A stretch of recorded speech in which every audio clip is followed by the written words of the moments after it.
أستغفر الله. رب اشرح لي صدري ويسر لي أمري واحلل عقدة من لساني يفقهوا. رب زدني علما رب زدني علما رب زدني علما. أعوذ بالله من الشيطان الرجيم. بسم الله الرحمن الرحيم. فاصبر لحكم ربك ولا تكن كصاحب الحوت إذ نادى وهو مكذوم لولا أن تداركه نعمة من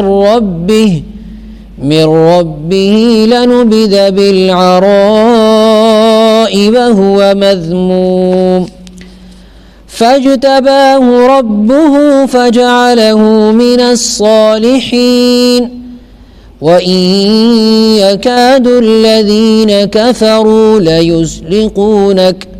ليزلقونك بأبصارهم لما سمعوا الذكر ويقولون إنه لمجنون وما هو إلا ذكر للعالمين. صدق اللہ العظیم. سورہ قلم سن رہے تھے ہم. مختلف مضامین مختلف طریقوں سے مختلف انداز سے آپ نے سنے. 47 آیتیں ہم سن چکے ہیں. آخر کی 2 آیتوں میں یہ مضمون تھا کہ جو سمجھانے والے سمجھاتے ہیں، حالانکہ سمجھانے والے قوم کے فائدے کی بات کہتے ہیں، انہی کے نفع کی بات کہتے ہیں، لیکن پتہ نہیں اس کے باوجود بھی کیوں یہ لوگ نافرمانی کرتے ہیں، کیوں ان باتوں کو توجہ سے نہیں سنتے اور ان کو اپنی زندگی کے اندر اتارنے کی کوشش نہیں کرتے.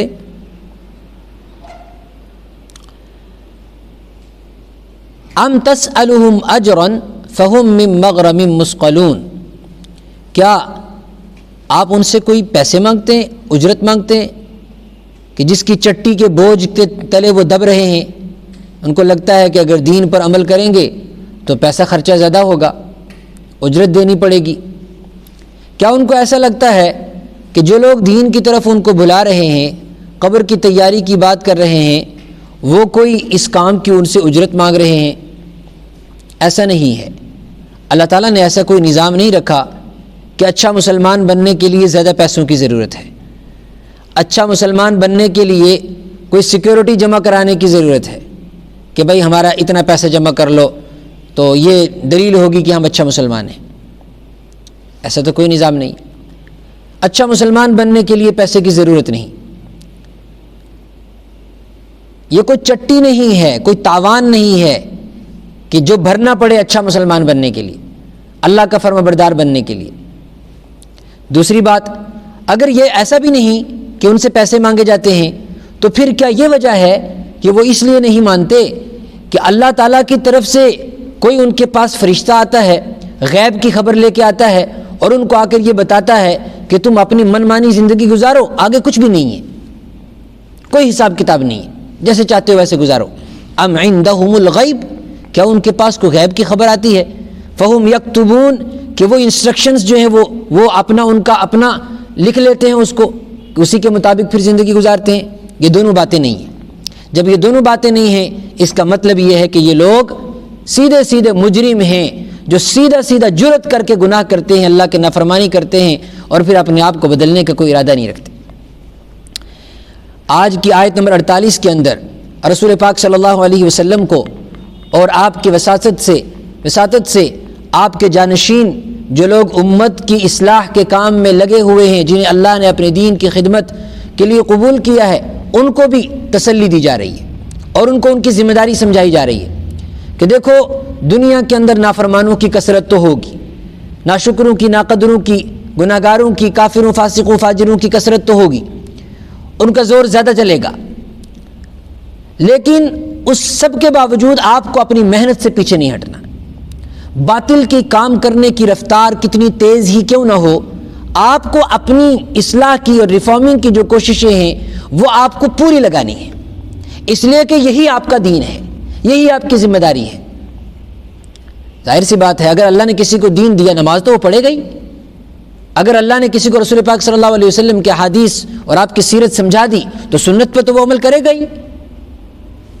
اللہ نے اگر احکامات کی سزائیں اس کے سامنے کھول دی تو اس کے اندر کچھ نہ کچھ احکامات کی سزاؤں کا خوف ڈر تو ہو گئی، تو اس سے یہ ایکسپیکٹ نہیں کیا جا رہا کہ وہ خود بدعملی کرے گا، لیکن اس کی ذمہ داریاں اس سے آگے بڑھ کر یہ ہیں کہ وہ دنیا والوں کو ساتھ لے کے چلے، وہ ان کے درد کا احساس رکھے، ان کی آخرت کی فکر کرے۔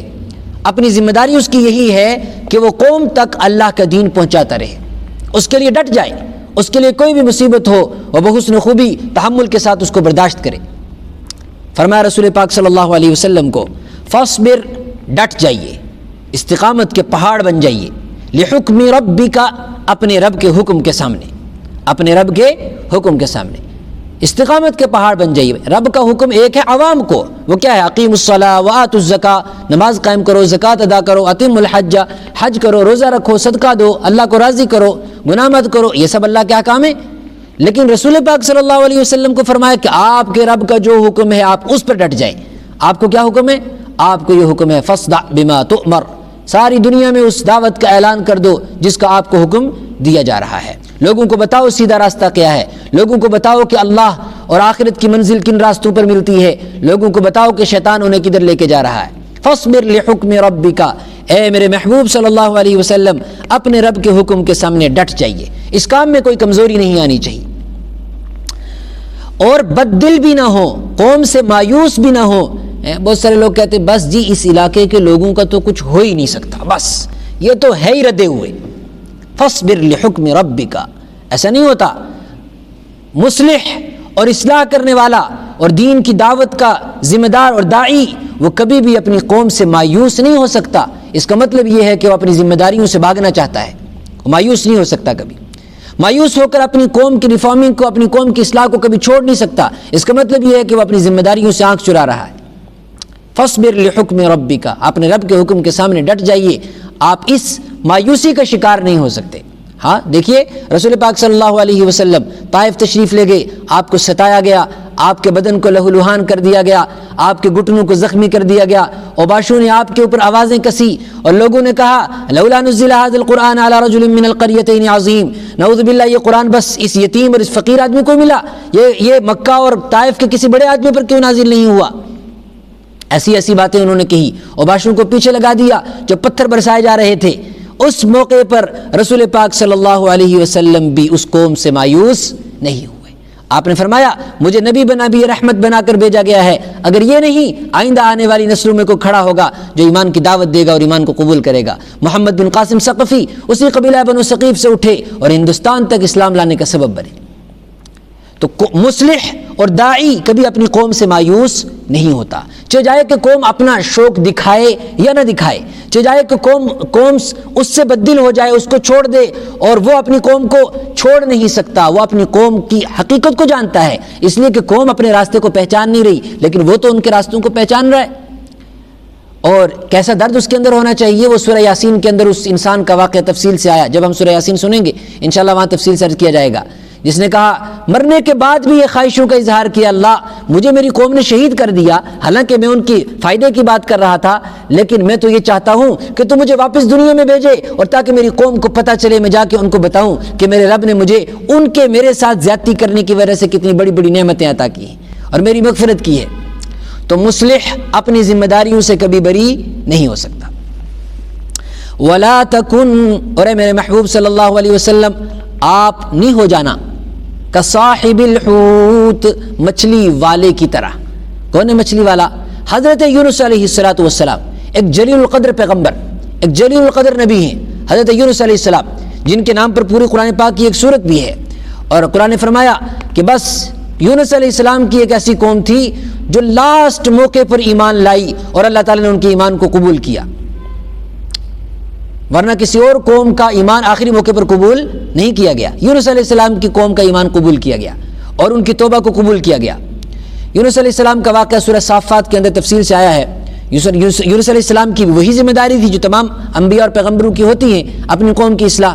یونس علیہ السلام ایک لمبے زمانے تک اپنی قوم میں خدمت انجام دیتے رہے اور ان کو اللہ کی طرف بلاتے رہے، لیکن ایک زمانہ ایسا آیا جب یونس علیہ السلام اپنی قوم سے مایوس ہو گئے اور قوم نے وہ حرکتیں شروع کی کہ بس اب لگتا تھا کہ بس اب عذاب اب آیا اور اب آیا۔ جب قوم کی طرف سے بالکل مایوسی ہو گئی اور قوم نے انکار کر دیا ان کی باتوں کو تسلیم کرنے سے، تو یونس علیہ السلام نے اپنے طور پر یہ فیصلہ کر لیا کہ بس اب تو ان پر عذاب آیا ہی چاہتا ہے، بس صبح آیا یا شام آیا، اس لیے کم سے کم میں تو نکلوں یہاں سے۔ تو یونس علیہ السلام کو بھی اللہ کی طرف سے پروانہ نہیں آیا تھا کہ بس ٹھیک ہے اب آپ اپنی ذمہ داریوں سے بری ہیں، اب آپ نکلیں، آپ کی حفاظت کا انتظام کیے دیتے ہیں۔ اس پروانے کے آنے سے پہلے، اس اجازت نامے کے آنے سے پہلے یونس علیہ السلام کے خود کے اجتہاد نے یہ بات کہی کہ ٹھیک ہے اب اس قوم پر عذاب آئے گا، اب چھوڑو ان کو ان کے حال پر۔ بظاہر تنگ آنے والے انسان کے لیے یہ ایسا سٹیج آتا ہے، ایسا فیس آتا ہے۔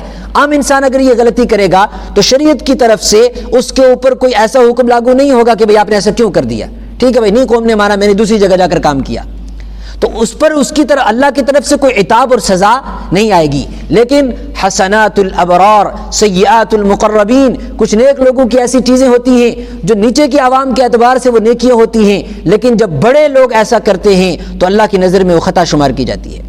ایسے تو حضرت یونس علیہ السلام ہمارے سروں کے تاج ہیں، پوری امت کو ان پر ایمان لانا ہے، کسی نبی سے کوئی غلطی نہیں ہو سکتی، گناہ نہیں ہو سکتا، معصوم عن الخطا تمام انبیاء ہوتے ہیں، لیکن کچھ باتیں ایسی جہاں اللہ کی طرف سے واضح حکم نہیں آیا ہوتا وہاں وہ نبی اپنی اجتہاد سے کوئی کام کرتے ہیں، اللہ تبارک و تعالیٰ کے مزاج، اللہ تبارک و تعالیٰ کے حکم جو آنے والا ہوتا ہے جب وہ بات اس کے مطابق نہیں ہوتی تو اللہ کی طرف سے ان کے اوپر سرزنش ہوتی ہے۔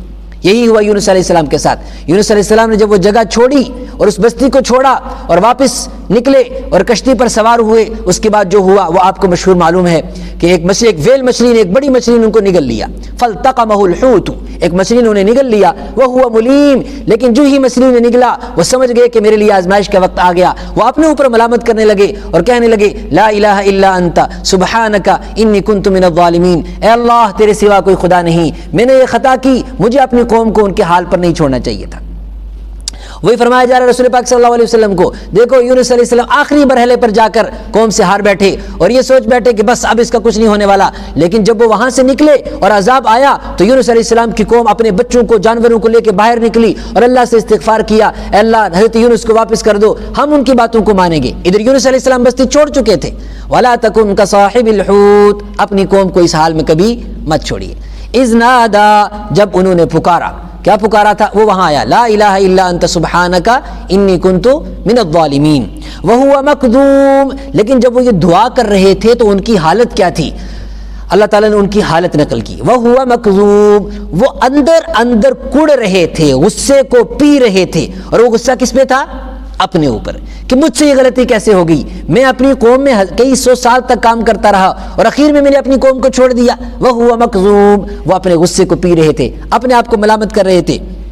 اللہ نے فرمایا بظاہر یہ بات ایسی تھی کہ اللہ کی پکڑ اس پر آ سکتی تھی، لیکن اللہ نے انہیں معاف کر دیا اور اللہ تعالیٰ نے واپس ان کا مقام عطا کیا اور واپس اپنی قوم کی طرف بھیجا۔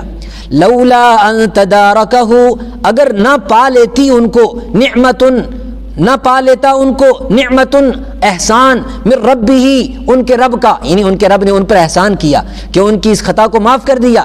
کئی دنوں تک مچھلی انہیں لے کر سمندر کے چکر کاٹتی رہی، لیکن مچھلی کو حکم ہوا کہ ان کو نگلنا نہیں ہے، یہ آپ کی غذا نہیں ہے، یہ میرے پیغمبر ہیں جنہیں واپس دنیا میں بھیجنا ہے، لہٰذا اس مچھلی ان کو لے کر گھومتی رہی، اور اس سارے کے سارے دنوں میں حضرت یونس علیہ السلام دن و رات یہ دعا کرتے رہے، لا الہ الا انت سبحانک، تیری ذات پاک ہے کہ تو نے مجھے اس مچھلی کے پیٹ کے اندر زندہ رکھا ہوا ہے، ورنہ جانور جس کو نگل لے اس کی تو وہ غذا بنا لیتا ہے۔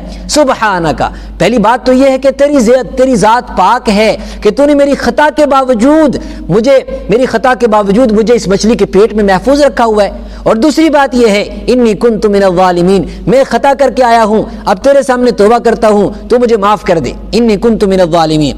فرمایا اگر ان کے رب کی طرف سے، ان کے رب کا احسان انہیں نہ پا لیتا، یعنی ان کے رب نے ان پر فضل کیا، اگر ایسا نہ ہوتا تو پھر کیا ہوتا؟ لنبذ بالعراء، انہیں ایک چٹیل میدان میں پھینک دیا جاتا، یوں ہی چھوڑ دیا جاتا، کوئی پرسان حال نہ ہوتا۔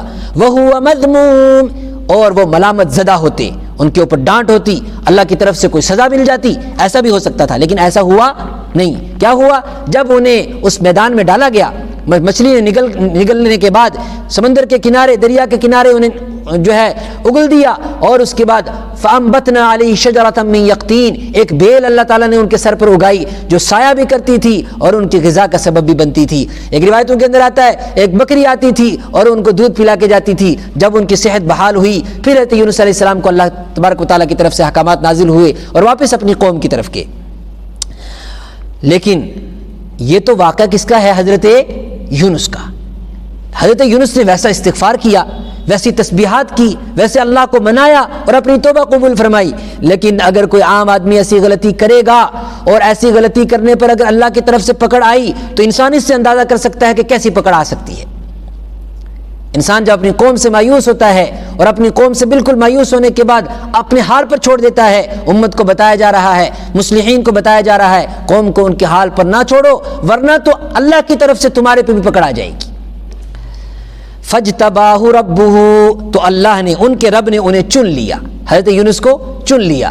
چن لیا کا مطلب پھر سے انبیاء کرام کی جو اعزاز و اکرام ہوتا ہے اللہ تبارک و تعالیٰ نے اس سے ان کو برخاست نہیں کیا۔ فَجَعَلَهُ، تو انہیں بنا دیا، مِنَ الصَّالِحِينَ، نیک لوگوں میں سے، نیک لوگوں میں سے بنا دیا، یعنی انبیاء کا مرتبہ جو تھا ان کے لیے، جو اللہ تبارک و تعالیٰ نے اعزاز رکھا تھا وہ برقرار رکھا اور ان کو کسی طرح کی سزا نہیں دی۔ یہ ایک پیغام ہے امت کے مصلحین کے لیے کہ انہیں کتنا ثابت قدم رہنا چاہیے، انہیں امت کے لیے امت کے تئیں کتنا فکر مند رہنا چاہیے۔ اللہ تبارک و تعالیٰ ہمیں قرآن پاک کو سمجھنے کی اور امتی ہونے کی حیثیت سے اپنی ذمہ داریوں کو نبھانے کی توفیق عطا فرمائے۔ وآخر دعوانا الحمدللہ رب العالمین۔